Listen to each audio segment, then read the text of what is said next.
안녕하십니까? 이번 시간에는 소득세의 납세 의무자와 납세 의무자별 과세 범위에 대하여 알아보겠습니다. 납세 의무자를 강의하기에 앞서 우선 용어의 정의를 살펴보도록 하겠습니다. 소득세법 제1조 2에서 용어를 정리해 놓았는데 아주 기본적인 것만 정해 놓았습니다. 화면을 보면 간단하게 읽고 넘어가도록 하겠습니다.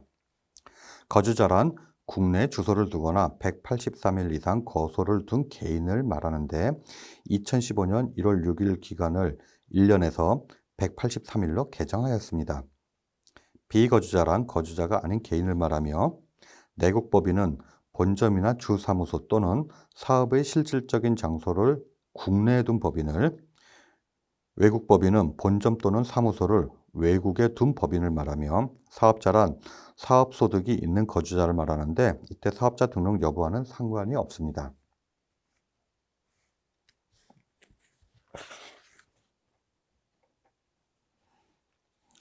소득세 납세 의무자에 대해 알아보겠습니다. 소득세 납세 의무자는 소득세법에서 규정하고 있는 소득이 있는 개인을 말하며 여기서 개인이란 자연인인 개인으로 거주자와 비거주자가 있으며 단체 중에서 법인으로 보는 단체 외의 법인이 아닌 단체는 개인으로 보는데 이를 자세히 살펴보겠습니다. 단체 중 법인으로 보는 단체 외의 법인이 아닌 단체란 말은 너무 길어 그냥 개인으로 보는 단체로 표현하겠습니다. 단체는 그 성격에 따라 법인으로 보는 단체와 개인으로 보는 단체를 나뉘고 각각 세법 적용이 달라집니다. 즉, 개인으로 보는 단체는 자연인이 개인과 함께 소득세법을 적용받고 법인으로 보는 단체는 법인과 함께 법인세법을 적용받습니다. 따라서 개인과 개인으로 보는 단체는 소득세법에 따른 납세 의무가 있으며 법인과 법인으로 보는 단체는 법인세법에 따른 납세 의무가 있습니다.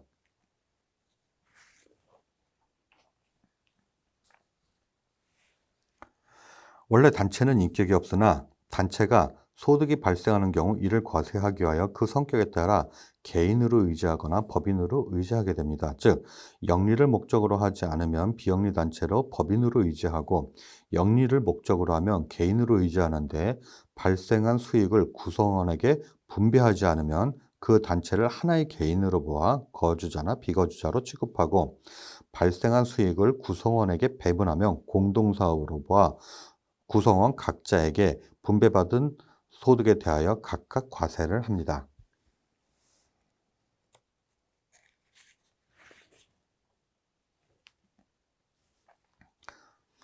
따라서 단체를 하나의 거주자나 비거주자, 즉 개인으로 보는 경우와 공동사업으로 보는 경우의 구분과 납세 의무에 대하여 살펴보겠습니다.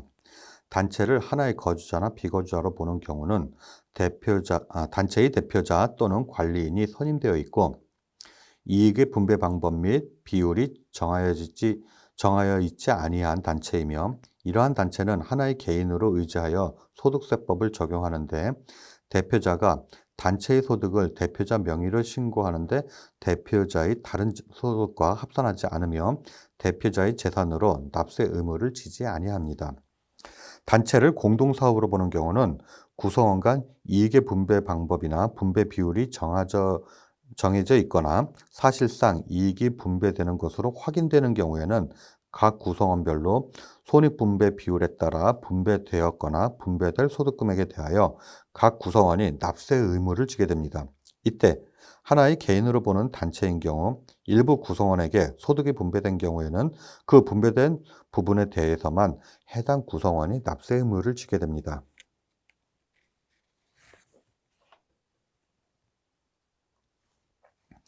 그럼 개인과 개인으로 보는 단체는 어떻게 납세 의무를 지는지 살펴보겠습니다.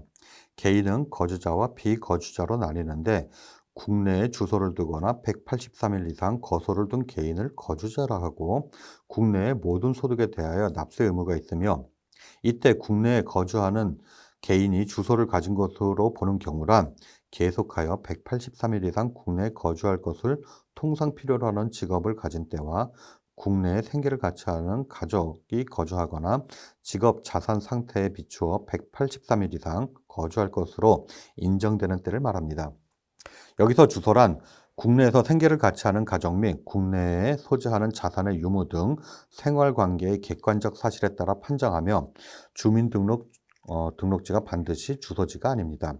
그리고 거소란 주소지 외의 장소 중 상당 기간에 걸쳐 거주하는 장소로 주소와 같이 밀접한 생활 관계가 형성되지 아니하는 장소를 말합니다.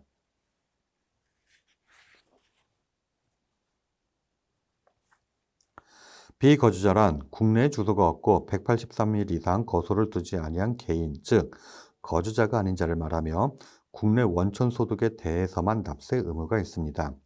국내에 거주 또는 근무하는 자 중 국내에 주소가 없는 경우로 보는 경우란 외국 국적이거나 외국의 영주권을 얻은 자로서 국내에 생계를 같이 하는 가족이 없고 직업 자산 상태에 비추어 다시 입국하여 주로 국내에 거주하리라고 인정되지 아니하는 때를 말합니다.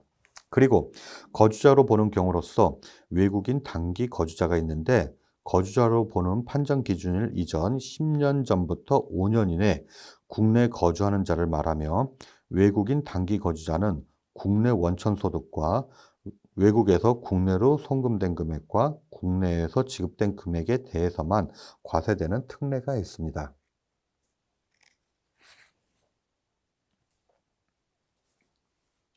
거주자 여부를 판단할 때 외국 항행 선박 또는 항공기 승무원이 있는데 이들은 영공이나 해상에서 장기간 머무르거나 국내에 장기간 없는 경우로 앞의 기준에 의하여 거주자 여부를 판단하지 않고 그 승무원과 생계를 같이 하는 가족이 거주하는 장소 또는 그 승무원이 근무기간 외의 기간 중 통상 체제하는 장소가 국내에 있는 때에는 거주자로, 외국에 있는 때는 비거주자로 판단합니다.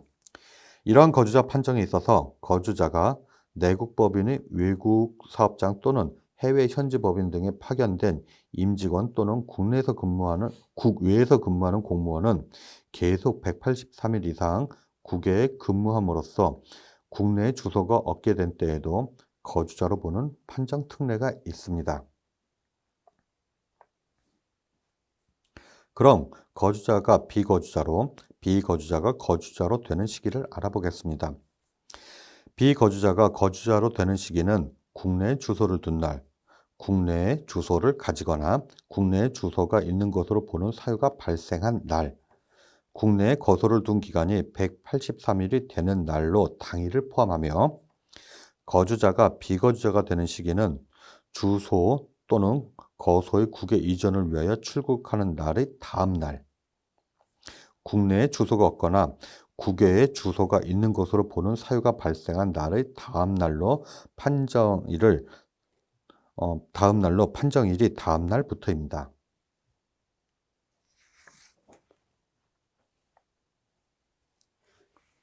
그럼 거주자 판정 시 국내에 거소를 둔 기간이 183일 이상을 기준으로 하는데 거주 기간의 계산에 대하여 알아보겠습니다. 국내 거소를 둔 기간이란 입국한 날의 다음 날로부터 출국한 날까지로 일시적인 출국이란 즉 생계를 같이 하는 가족의 거주지나 자산 소재지 등에 비추어 그 출국 목적이 관광, 질병의 치료 등으로서 명백하게 일시적인 것으로 인정되는 때에는 출국 기간도 국내에 거소를 둔 기간으로 보는 것이며 일 과세 기간에 걸쳐 183일 이상인 경우에는 국내에 거소를 둔 것으로 봅니다. 재외동포가 입국한 경우 입국 목적이 관광, 질병, 치료 등 비사업 목적으로서 명백하게 일시적인 것으로 인정되는 때는 국내 거소를 둔 기간으로 보지 않습니다.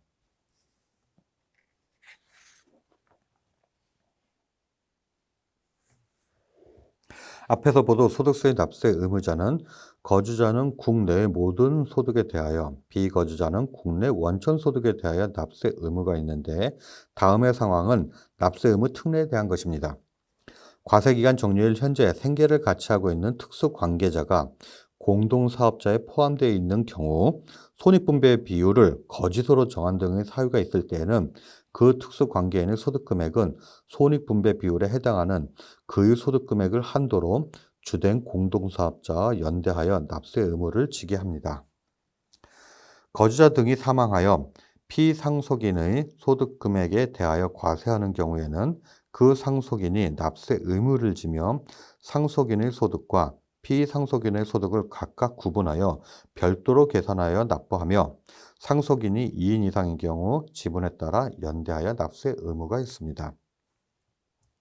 신탁재산에 귀속되는 소득은 신탁의 이익을 받을 수익자가 그 수익자에게 귀속되는 것으로 보는 것인데, 수익자가 특별히 정하여지지 아니하거나 존재하지 아니하는 신탁 또는 위탁자가 신탁재산을 실질적으로 통제하는 등 일정 요건을 충족하는 신탁의 경우에는 그 신탁재산에 귀속되는 소득은 위탁자에게 귀속되는 것으로 보고 있습니다. 그리고 소득금액 변동 통지서를 받기 전에 소득이 귀속자가 사망한 경우에는 이에 대한 소득세를 과세하지 아니합니다. 이상으로 납세 의무자에 대하여 살펴보았습니다. 감사합니다.